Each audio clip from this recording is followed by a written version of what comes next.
O Senhor esteja convosco. Ele está no meio de nós. Proclamação do Evangelho de Jesus Cristo segundo João. Glória a vós, Senhor.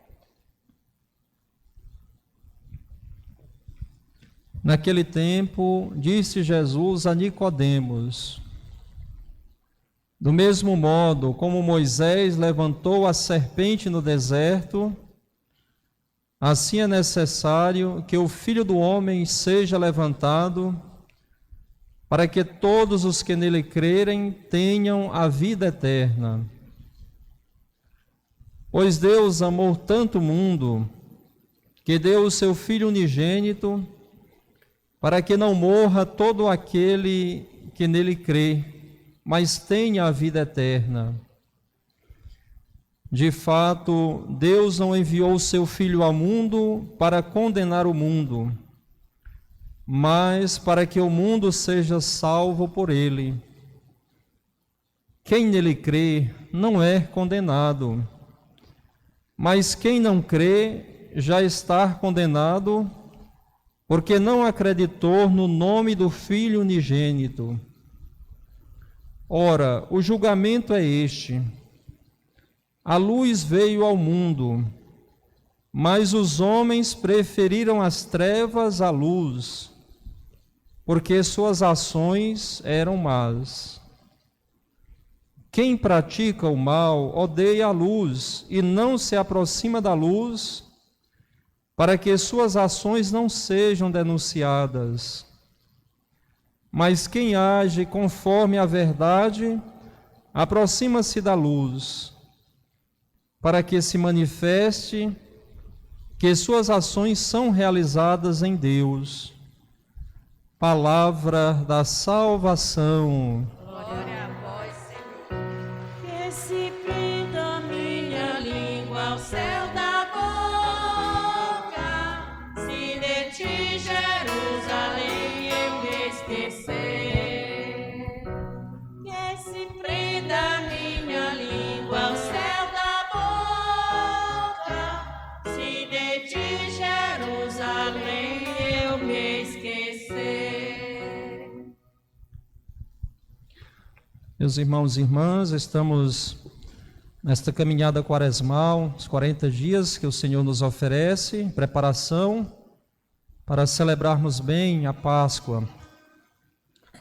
E a cada domingo Deus tem sempre uma palavra para todos nós, uma palavra de esperança, uma palavra que nos motiva a darmos continuidade a esta nossa caminhada, nesse tempo de deserto, mas um tempo muito significativo para todos nós, porque é um tempo em que Deus faz mais uma vez um apelo a cada pessoa a respeito da conversão, da mudança de vida, no voltar-se para Deus a cada dia, na certeza de que Ele nos salva, na certeza de que Ele nos dá sempre esta oportunidade da gente poder caminhar por este mundo, mas com aquela convicção de que Ele está presente no nosso meio, de que Ele nos acompanha a cada dia, de que Ele nos fortalece.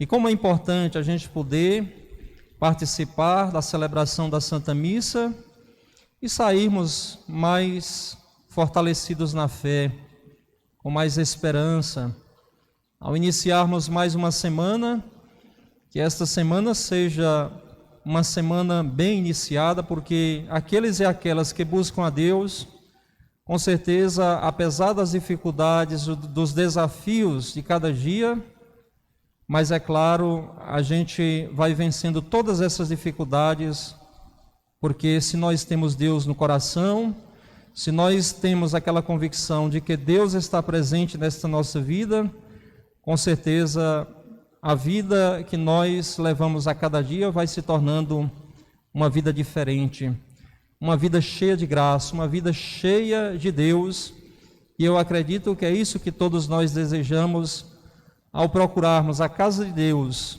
neste dia dedicado ao Senhor, para participarmos da celebração da Santa Missa. As leituras de hoje têm como tema para nossa reflexão a infinita misericórdia de Deus. Quando se fala na infinita misericórdia de Deus, quer dizer, é uma misericórdia que não tem fim. Apesar das nossas faltas, das nossas infidelidades, mas Deus continua investindo em cada ser humano. Deus continua derramando sobre nós a sua infinita bondade. Mas porque Deus é misericordioso e a sua misericórdia é infinita, a gente não pode também brincar, com as coisas de Deus. A gente não pode brincar com a misericórdia de Deus. A misericórdia de Deus é infinita, mas cada ser humano, a cada dia, tem que fazer um grande esforço para corresponder com a misericórdia de Deus. Porque Deus é misericordioso, agora eu vou levar a vida de qualquer jeito, eu vou ser infiel ao projeto de Deus, não vou considerar o outro como alguém que também está nessa caminhada em direção à salvação. Enganam-se aqueles que assim pensam. É preciso um esforço constante. É preciso esse esforço da nossa parte para correspondermos o amor infinito de Deus. Você veja que na vida humana, quando não há correspondência nesse sentido, o amor que, por exemplo, o pai tem para com o filho, os pais têm para com os filhos, esse amor ele precisa ser correspondido pelos filhos. Apesar dos pais, diante das situações difíceis dos filhos, da família às vezes, apesar de enfrentar batalhas, mas o amor dos pais pelos filhos é um amor infinito. As orientações que os pais dão para os filhos é porque os amam a cada dia, é porque tem aquele amor especial, aquele amor infinito pelos filhos. Agora é preciso também que os filhos correspondam a este amor. É semelhante ao amor de Deus pela humanidade. Nós precisamos correspondermos a cada dia o grande amor que Deus tem por todos nós. É preciso, portanto, esta correspondência, no sentido, se a misericórdia de Deus é infinita, é preciso que nós também façamos a nossa parte. O texto do Evangelho de hoje, mostrando para todos nós esse amor infinito de Deus por nós, Jesus lembra a Nicodemos. Do mesmo modo como Moisés levantou a serpente no deserto, assim é necessário que o Filho do Homem seja levantado. Quer dizer, Jesus que passou por este mundo procurando fazer o bem, procurando doar a sua vida para a salvação da humanidade.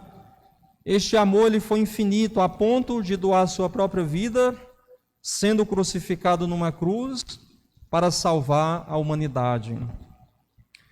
Pois é, naquela época a cruz era instrumento de morte, Mas aquilo que era instrumento de morte, Deus transforma em instrumento de vida, Quando Jesus morre na cruz para salvar a humanidade, aquilo que era visto como instrumento de morte, agora se torna um instrumento de vida, um instrumento de salvação. Uma vez que ele morrendo na cruz, exatamente para nos oferecer a vida, para nos resgatar do pecado.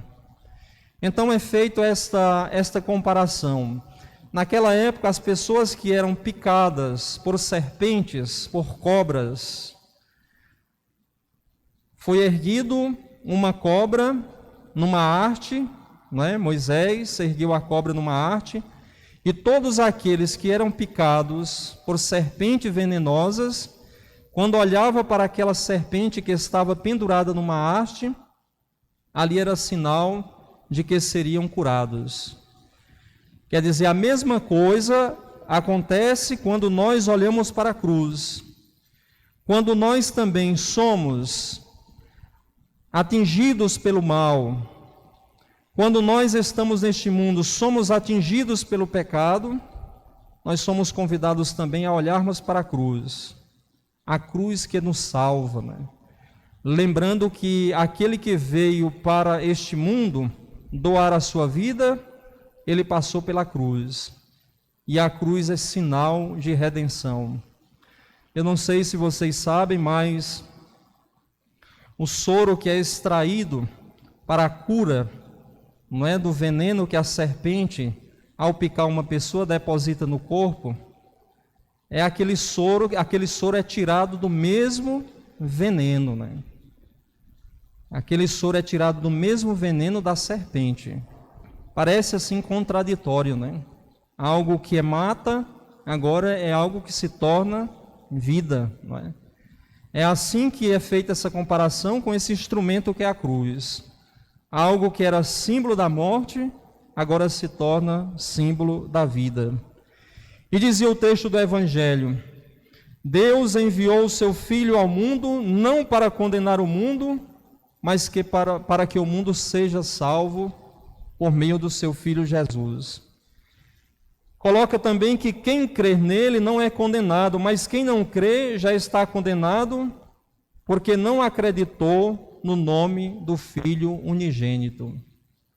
Como é importante a cada dia, como recordava no começo desta nossa conversa, essa reflexão a respeito da misericórdia infinita de Deus, a gente poder cultivar a fé, acreditarmos em Deus a cada dia, porque o texto da palavra de Deus está dizendo: quem crê não será condenado, mas quem não crê já está condenado. Não é porque Deus condena as pessoas, quem condena a pessoa é ela mesma, pelas suas atitudes, pelos seus atos. Por não acreditar em Deus, ela mesma que vai se afastando de Deus. E Deus continua investindo, Deus continua vindo ao encontro de todos, exatamente para nos salvar. A luz veio ao mundo, mas os homens preferiram as trevas à luz, porque suas ações eram más. Quem pratica o mal odeia a luz, e quem não se aproxima da luz, para que suas ações não sejam denunciadas, com certeza vai se distanciando cada vez mais de Deus. Então ele coloca aqui, não é, que a luz veio ao mundo exatamente para iluminar as situações de trevas, para iluminar as nossas vidas. E quem é essa luz verdadeira, senão o próprio Jesus? E à medida que nós vamos nos aproximando da luz, o ser humano é convidado a se tornar também luz para este mundo, a iluminar a vida dos outros, a iluminar a sua família, a sua comunidade, a sua igreja, a iluminar cada vez mais a vida em sociedade. Como é importante a gente receber essas orientações de Deus para que vivamos bem, sobretudo nesse período quaresmal, nesse tempo de deserto, que é um tempo de preparação para celebrarmos a Páscoa do Senhor. E é a segunda leitura, Paulo escrevendo aos Efésios, lembra mais uma vez que Deus é rico em misericórdia. Quando estávamos mortos por causa das nossas faltas, Ele nos deu a vida em Cristo, né? Quer dizer, Paulo reafirma mais uma vez esta realidade, já que estamos refletindo sobre a infinita misericórdia de Deus sobre todos nós, sobre cada ser humano, mas ao mesmo tempo nós estamos avaliando as nossas vidas nesse sentido de procurarmos saber se nós estamos correspondendo com a misericórdia infinita de Deus. Nós sabemos que quando somos fiéis a Deus, Ele permanece em nós. Como quando somos infiéis aos projetos de Deus, aos mandamentos de Deus, nós vamos cortando esse laço de amizade para com Ele. E é isso que nos mostra a primeira leitura. A gente não pode dar brechas, né, para as coisas deste mundo, porque assim as coisas do mundo vão tomando o lugar de Deus. A primeira leitura, ela foi tirada do livro das Crônicas e mostra a destruição do templo de Jerusalém por causa da infidelidade do povo, por causa das imitações das práticas pagãs, dos povos pagãos na época. E com isso, mesmo diante dessa infidelidade, Deus continuava enviando os seus mensageiros, continuava enviando os seus profetas, mas as pessoas zombavam dos mensageiros de Deus. Às vezes não é isso que acontece nos tempos em que nós vivemos?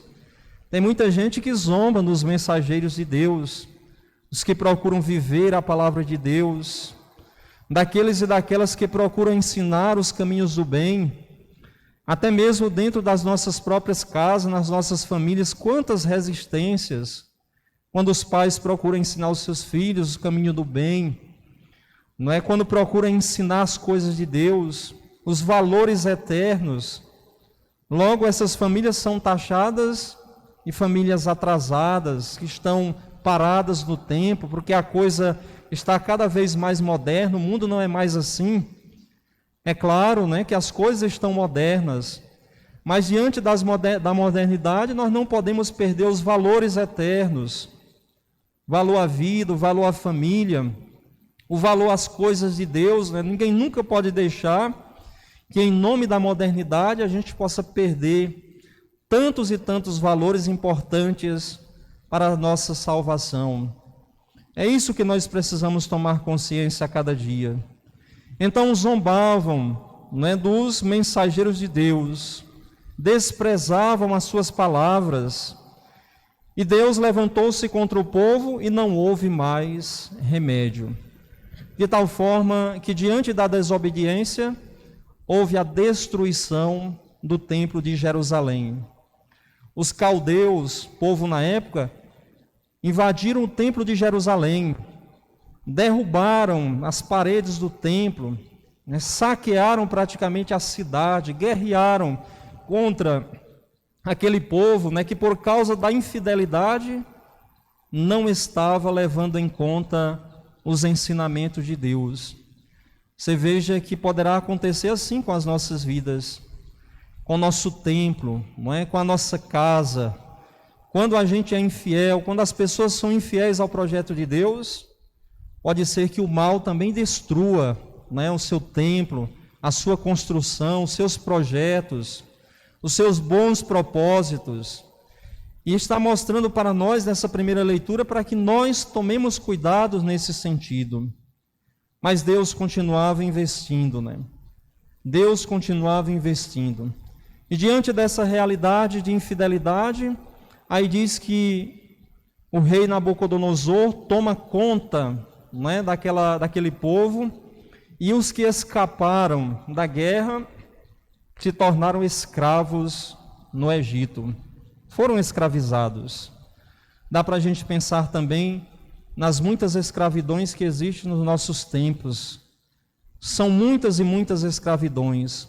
Quantas e quantas pessoas vivem como que oprimidas, vivem como que maltratadas por causa das suas infidelidades ao projeto de Deus, por causa das práticas, das imitações de práticas pagãs, de práticas que não correspondem ao projeto de Deus. Logo, essas pessoas se tornam também escravas do mundo, assim como aquele povo se tornou escravo do rei na época, caindo ali naquela realidade do Egito. Mas aqui eu repito, Deus continuava investindo na vida das pessoas, até que o império passou para o rei chamado Ciro. E este foi convidado, Deus, no seu espírito, tocou na vida de Ciro para que ele reconstruísse o templo de Jerusalém, né? E assim aconteceu aquela reconstrução. Assim aconteceu aquele momento em que Deus vem mais uma vez ao encontro do povo. Nos faz lembrar a vida diante das quedas. Quando a gente não mantém essa pertença a Deus, essa obediência ao projeto de Deus, nós caímos. E Deus continua a investir, Deus continua a vir ao nosso encontro. E de repente pode ser que por uma palavra ou por outra, através de uma pessoa ou outra, de uma pregação da palavra de Deus, a gente venha reerguer o nosso templo, né? Reconstruir as nossas vidas. É isso que Deus quer de todos nós. Se nós caímos por alguns momentos na nossa caminhada, Ele vem ao nosso encontro para reconstruir novamente esse templo, esse santuário, que é a vida que Ele nos ofereceu.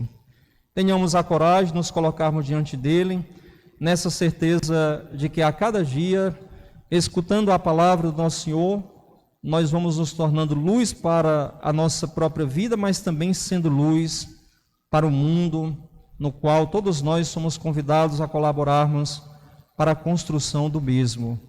Deus estando presente no nosso coração, evidentemente, a gente faz com que essa presença se torne uma presença viva, uma presença edificante, uma presença que possa expulsar para longe de nós e para longe daqueles e daquelas com os quais nós convivemos toda situação de opressão, todo exílio, toda maldade, tudo aquilo que não corresponde com o projeto de Deus.